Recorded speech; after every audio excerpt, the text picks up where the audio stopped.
Hello, friend. Thanks for joining me for another book chat. Today, let's spend a few minutes with The Great Man Theory, a work of fiction by Teddy Wayne. This book was originally published back in 2022. A couple of years ago, I read Apartment by Teddy Wayne, and I just loved it. I will link to that chat down in the details below. But I vowed to read more from this author, and then I heard last year he had a new book coming out, this one, and so I immediately put it on my reading list, and I'm only just now getting around to it. But boy, did I enjoy this one as well. The Great Man Theory by Teddy Wayne. So what's this one about?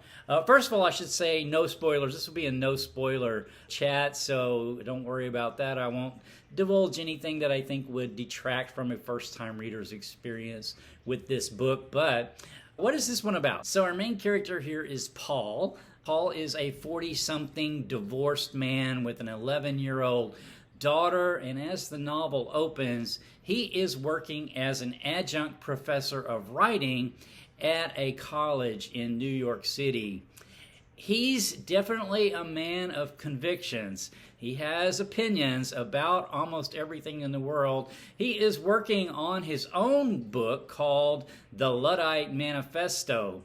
Now, Paul's not just a Luddite in the sense of against technologies meaning the latest technologies, but also pretty much anything that's new or popular in culture since, basically I think since he was in college. I don't think he's too happy with how things have gone in the world, but he is writing this book about this topic, the Luddite Manifesto. He does have an opinion about literally everything, and he's not afraid to share it with really everybody around him on virtually any topic.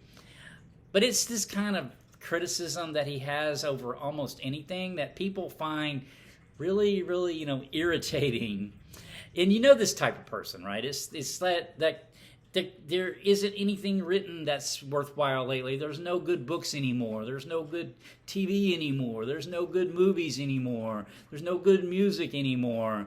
This is very common that we hear this, I think, just around us in general. And I've made comments like that myself. Although when you actually adopt it to be your worldview, it creates a certain sort of unhappiness, right? A sort of cynicism. And I think this is kind of the character that Paul is really illustrating to us here.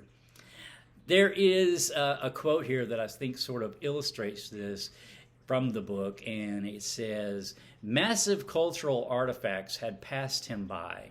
TV shows about dragons and dark anti-heroes, movies with spaceships and superheroes, kids fluff with wizards, and then, of course, the whole of popular music, which he'd stopped following well before Mabel, his daughter, was born.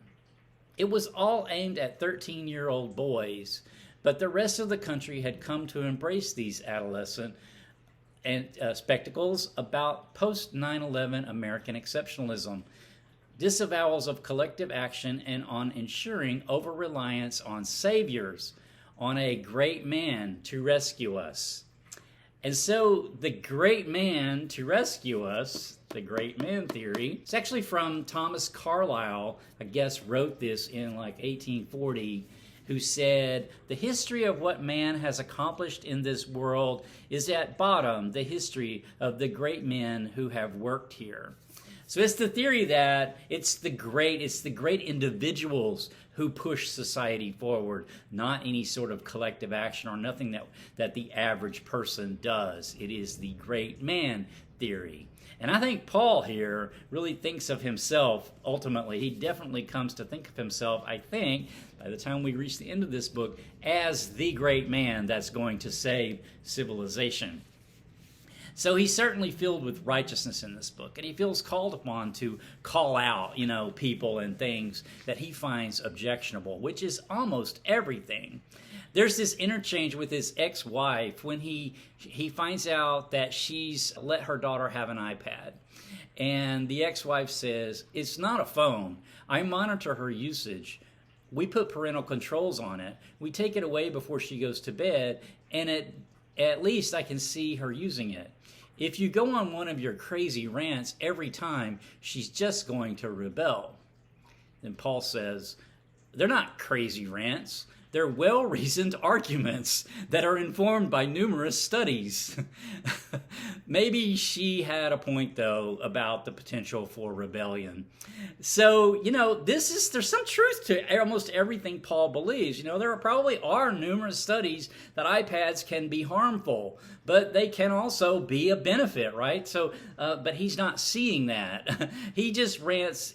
They're not necessarily untrue, but he sees the negative literally every time. So Paul senses that his daughter is becoming more distant with him, and mentions this to his ex-wife, and that maybe her husband, his daughter's stepfather, is doing something inappropriate with her. Of course, this just the ex-wife just really can't believe this, because she can't see that Paul is actually looking for any explanation on why his daughter's pulling away from him other than himself, and that her stepfather's behaving more like a father to her than he is. And Paul says he staggered home after the call, his muscles sapped. It hadn't been the right moment, but even if it had, he would have been afraid to ask about Mabel's allowing Steve to read to her. Paul had refused to entertain Harry Potter, deeming the series unworthy based entirely on its gargantuan readership without ever having scanned a page. So, he just rejects Harry Potter. He doesn't want his daughter reading Harry Potter. He wants her to, there's better things that are better for her mind, he thinks. Of course, she's a young girl, and she just wants to read something fun at that point, but he doesn't see that. So although Paul is very firm in his conviction, his world, though, is not so firm. And it's starting to unravel, with his friends. He's getting alienated from his daughter. He gets in his job as an adjunct professor, runs into pretty massive difficulties. His friends, like I said, seem about ready to bail on him. He takes an extra job driving for a ride share, which really changes his world in a sense, and I'll get to that more here in a minute.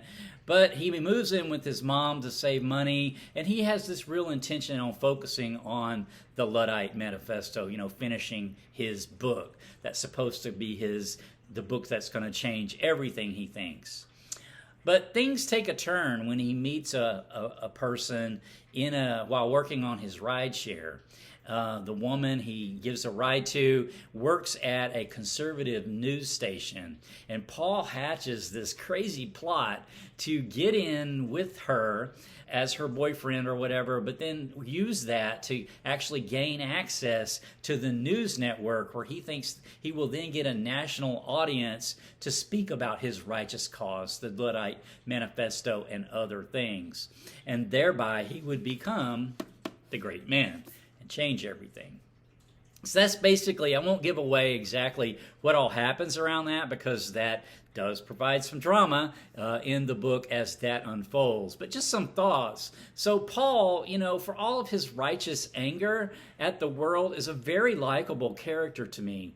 And this was also the case with Apartment, which had a very flawed main character, but nevertheless, me, the reader, felt a great sympathy for him. And the author Teddy Wayne, I think, just draws this kind of character so well. I just love the way he writes. Paul has a moment of self-reflection later on in the book that I just think's very true. And it says, maybe he had allowed too much cynicism to seep into his worldview, gradually overtaking his sentiments about not only politics, but also individuals. And rather than do the harder work of trying to find the best in others, he had given up and written nearly everyone off, lumping them all together in one gray, malignant mass. His scope of vision now able to see less beauty than ugliness. And I just love that quote, because I think it's just harder sometimes, right? To see the good, to work at seeing the good in others, and to see the good in things, rather than immediately sort of see the bad or see the negative.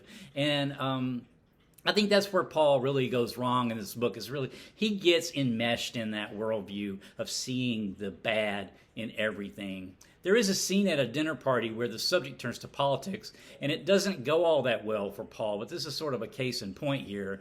It says, he had the presentiment, as he said goodbye to Russ, that there wouldn't be any dinner party invitations in the offing for a long time, maybe forever. He had to watch his tongue. These were his colleagues, his friends, not conservative trolls spoiling for a fight in the Real News comments. But it was a form of complicity not to speak up at these moments, even among so-called allies. If I don't fix it, who will?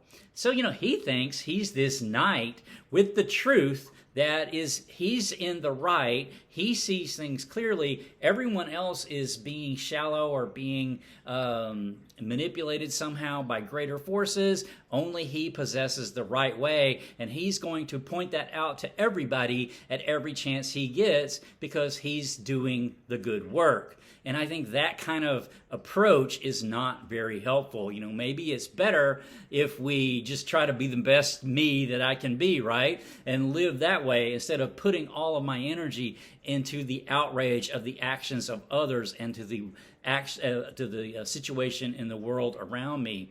I don't know, what the answer is, but I did enjoy exploring that question in this book.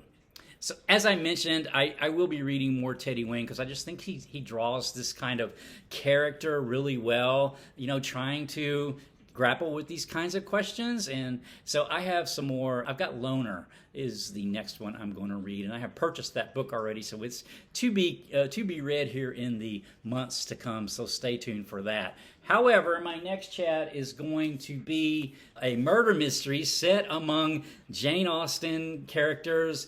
Death Comes to Pemberley by P.D. James. I have finished this already, and I will have a chat on it coming up soon. So until next time, take care.